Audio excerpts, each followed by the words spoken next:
Salam, əziz və hörmətli bacı və qardaşlarımız, xoş gördük sizləri. Keçən bəhsimizdə Hz. Əli əleyhissalamın kəlamına əsasən elmin bir nöqtə və bir həqiqət olduğundan danışdıq. Hz. Əli əleyhissalam buyurmuşdu ki, Əl-ilm kânə nöqtə fəkəssərəhə əl-cühhal və yaxud da əl-cahilun. İmam buyurur ki, elm bir nöqtədir, əvvəldən də belə olub, bir nöqtədir, bir həqiqətdir, onu cahillər çoxaltdı.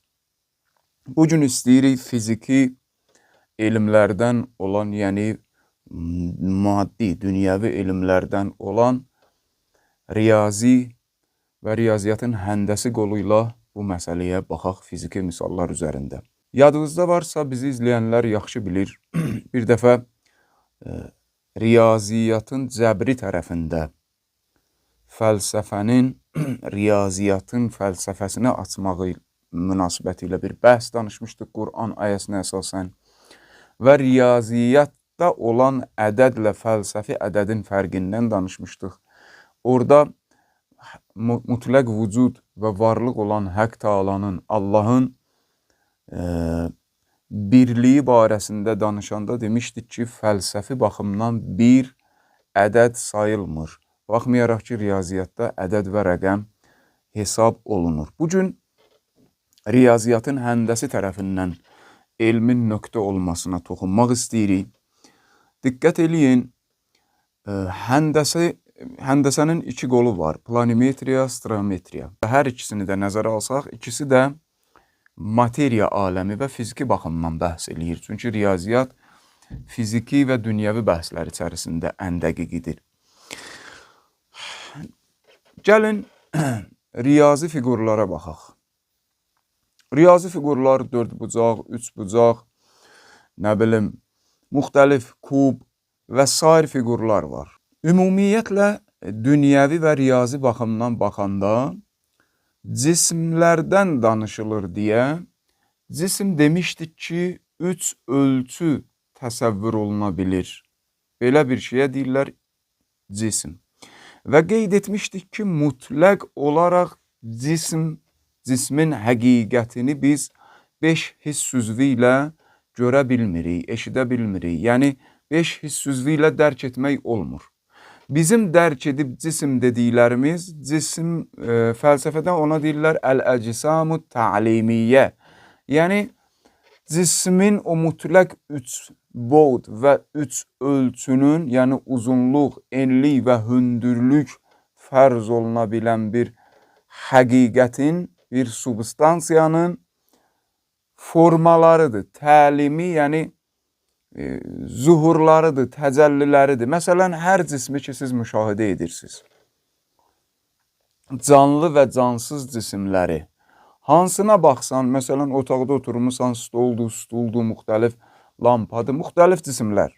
Fəlsəfi baxımdan bu cisimlərə, yəni mütləq cismin zuhuru və təcəllisi olan bu cisimlərə yanaşanda hər bir cisim, əlimizi uzatdığımız cisim, bunlar əslində mütləq 3 ölçü cisim həqiqətinin həcm şəkilləridir, həcmləridir. 3 ölçüyə, məsələn, bir cismi götürək əlimizə, yumrudur, 4 bucaqdır, fərq etmir. Dairədir, çevrədir, fərq etmir. O cisim bir 3 ölçülü müəyyən formada, məsələn, dairəvi formada, məsələn, 4 bucaq formasında zuhur eləmiş bir cisimdir. 3 ölçünün, məsələn, yumru formada olan cilvəsidir. Yəni, həqiqi cismin yumru formada olan şəklidir. Bu bir həcmdir. Həcm, yəni, enlik, uzunluq və hündürlük fərz olunur onun içində. Həm enlik, həm uzunluq, həm hündürlük şəkli var onda. İndi o cismin bir həcmi var, uzunluq, enlik və hündürlük. Bu həcminin sonu bitdiyi yerə deyirlər səthi. Fəlsəfi baxımdan yanaşırıq, dəqiq baxırıq. Bu həcmin səthi var. Səthi də həm uzunluq tərəfindəki bitdiyi yer, həm enlik tərəfindəki bitdiyi yer, həm də hündürlük tərəfindəki bitdiyi yer. Yəni nə əzizlər? Yəni bir cisim təsəvvür etdik. Cisim özü 3 ölçülü cisim həqiqət, 3 ölçüdən ibarət olan cisim həqiqətinin bir forması idi. O da bir həcm şəklində formalanmışdı. Bu həcmin bitdiyi yer səthdir, onun səthləri baxın. Bax, bu cisimdir, mənim barmağım bir cisimdir, onun səthləri. Həcmin bitdiyi yer, bu bir həcmdir, cisimdir, 3 ölçü var bunda. Səthdir, səthinin bitdiyi yer, xəttin bitdiyi yer nöqtədir. Yəni nə? Yəni nöqtə fiziki aləmdə fəlsəfi və real baxımdan cismin yoxluğu olan, səthin yoxluğu olan xəttin yoxluğudur. Bir sözlə, fiziki aləmdə real və hal-hazırda nöqtə deyə bir şey hal-hazırda yoxdur. Nöqtəni biz cismani varlıqların varlıq surətindən bizə verdiyi, göstərdiyi surətdən dərk edirik. Digər bir deyimlə desək, nöqtə, səth, xət fəlsəfi baxımdan ki, cismin həcminin sonu deməkdir bunlar, müstəqil olaraq cismin həcmi kimi bizə görsənmir.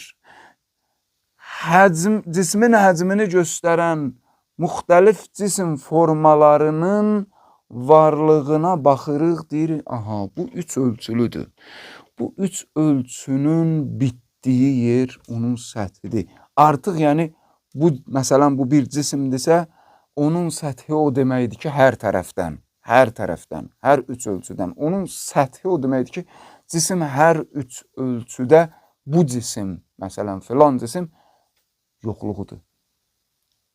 İndi o cismin yoxluğu olan səthin hər tərəfdə yoxluğu o xətlərdir. O xəttin bitdiyi yer nöqtədir. Həzrət Əli əleyhissalam buyurur ki, Əl-ilm kânə nöqtə. Elm bir dənə nöqtədir. İndi gəlin, cism aləmi mütləq 3 ölçülü aləm, mütləq varlığın ən zəif surətdə olan təcəllisidir. 3 ölçü, mütləq 3 ölçü aləmi. Bu 3 ölçü aləminin təcəlli etdirdiyi müxtəlif 3 ölçülülərin sonu nöqtədir. Əli əleyhissalam buyurur, elm nöqtədir. Yəni nə? Bilirsiniz, hə? Yəni elm, hətta fiziki misalların üstündə tətbiq edək, dediyimiz misalların. Elm hər şeyin fövqüdür. Varlığının əslidir. Fiziki olaraq misal üstündə tətbiq edəndə.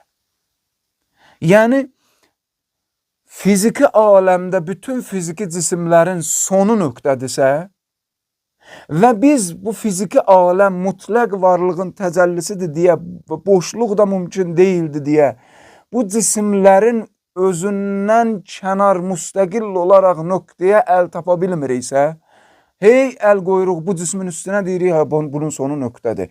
Amma bunun sonu nöqtədir. Bundan sonra yoxluq mu gəlir? Xeyr, yenə də o cisimlərin də sonu nöqtədir. Hara əl uzadırsan nöqtədir, sonu.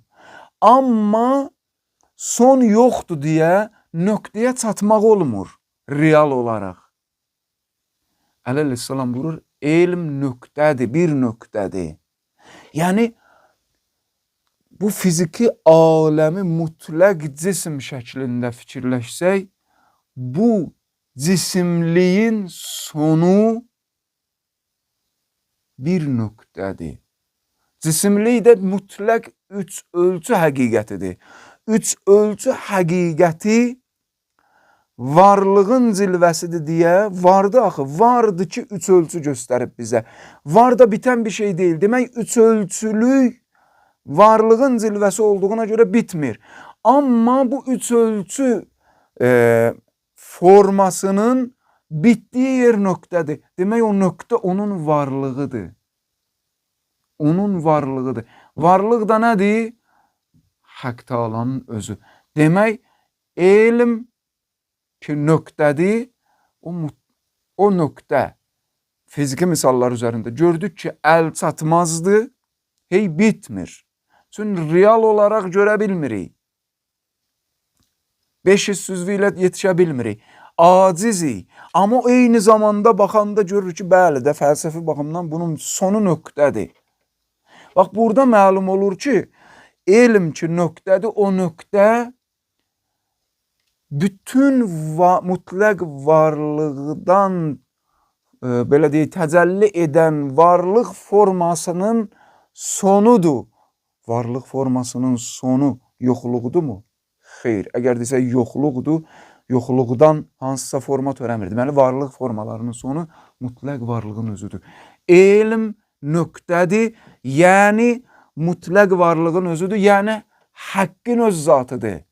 Ona görə bizim əlimiz çatmır elmə, həqiqi elmə. Biz o elmin, yəni mütləq varlığın, haqqın təcəlliləri, məhdud təcəllilərini idrak edə bilirik, dərk edə bilirik. Burada da fəlsəfi, necə ki, bayaq dedim, keçən çıxışlarımızdan birində, riyazi ədədlər etibaridir, fəlsəfi ədədlərin yanında real deyil və fəlsəfədə bir ədəd deyil. Eləcə də həndəsi baxımdan baxanda fəlsəfi nöqtə mütləq varlığa qayıdır, mütləq varın özünə. Ki, bütün varlıq formalarının əsli həqiqəti onu əhatə edəndir. Amma riyazi nöqtə özü fiziki bir şeydir. Riyaziyyatda deyirlər ki, bu nöqtədən başladı, bu nöqtədə bitdi. Bu nöqtədən bu nöqtə. O nöqtənin özü maddi və materiya aləminin üzərində fərz olunan bir yerdir. O üç ölçülüdür. Amma fəlsəfi nöqtə riyazi nöqtənin bitdiyi və eyni zamanda başladığı yerdir. Çünki dedik, cismin sonu hər tərəfdən səthdir, səthin sonları xəttdir, xəttin sonu nöqtədir, nöqtələr. Nöqtə, xət əgər səthin yoxluğudursa, bitən yeridirsə və o bitən yeri nöqtədirsə, deməli, hər tərəfdən fərz eləsin bir xətti, başlanğıcı da nöqtədir, sonu da nöqtədir. Deməli, Əli əleyhissalamın buyurduğu bu heyrətamiz hədis, əl-ilmu nöqtə, elm nöqtədir, yəni elm hər şeyin bitdiyi və eyni zamanda başladığı mütləq varlığıdır ki, o da Həzrət Haqq Taalanın müqəddəs vücududur. Bu günlük bu qədər. Allah'a əmanət olun.